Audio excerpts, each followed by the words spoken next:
Eliatic alert. Light-fingered dawn, an hour late, accounts for the delay he imagines. To annihilate its trace is the daily task of the hero's mind as it returns to his body between points of fixed abode on the image of the virtual horizon. Whatever your time zone, smile and place your facsimile slide in the slot marked quick or you're dead.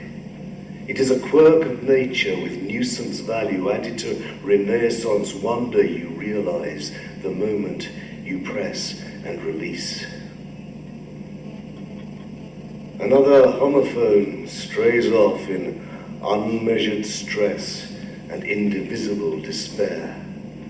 By the sound of it, a levy of airmen back from Lethe, or W.H. Auden is strafing the warlord.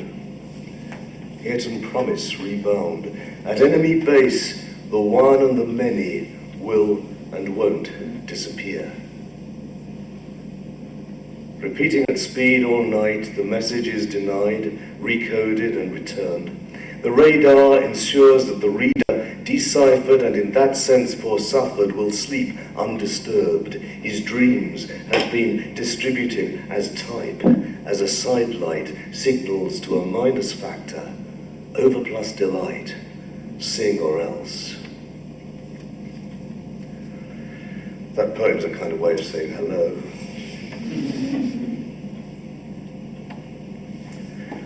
I've been interested in pre-Socratics for a long time. I was wondering the other day when, at that time, that was written about 1988, I was particularly interested in the Eleatics.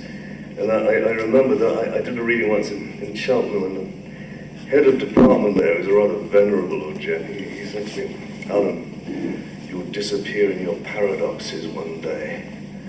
I thought, well, that's an interesting way to disappear. And so I sort of pursued it for a while.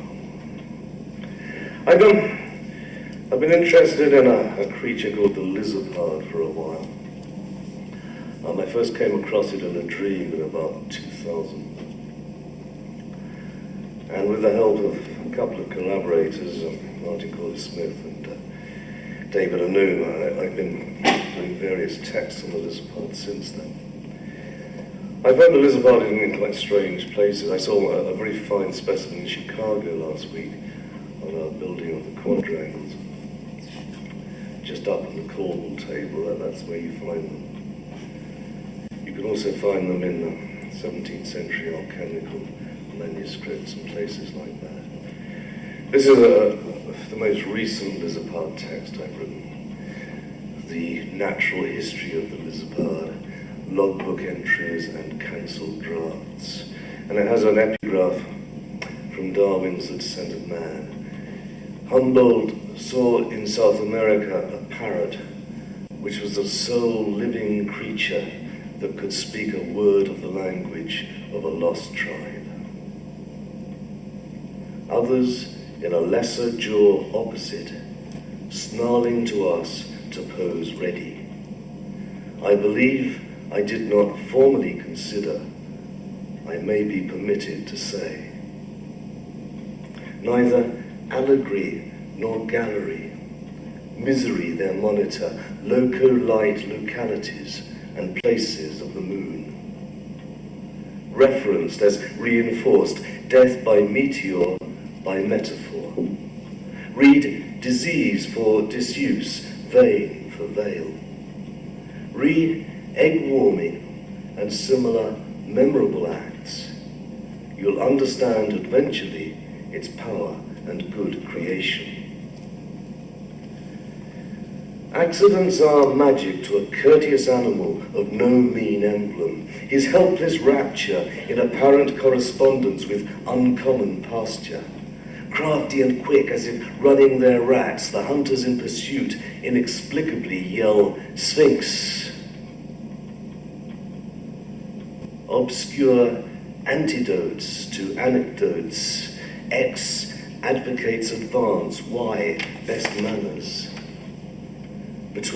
Being between or secondary remnants such as the lizard-like tail, ours Manet. Simple virtues of these fugitive figures.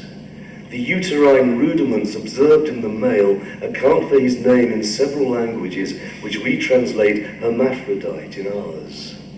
Ridiculous, the inroads and competing scanned scenes to extinction. Powers spring properly, spine preparing. Where the stress is sufficient, there the simple sheath.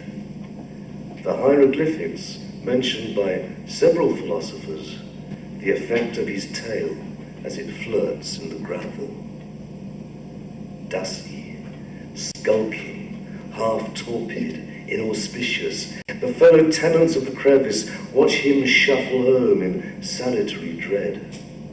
On the following and final otherwise blank leaf of this notebook, tomorrow we return to the coast without proof that this was the being, whether species or variety, formerly described. Curious proofs of unusual pugnacity in which our creature seems to imitate the human. Also in ardour and dependence, how rich and various in colour is his bile, a middling riddle to distort. Fast antics of his quarrelsome, frantic, and some say fantastic snout, pierce fruit and perceive fury. What but aesthetic anxiety accounts for innocence, the quality of beasts? Striped feebly in his winter dress, half barb and one-third mongrel, every step can be followed, however confused, by marking each blemish and sudden appearance of either his deformity or nuptial livery. He is noisy and officious in his ludicrous defiance, hideous and coppery fierce before especially bad weather.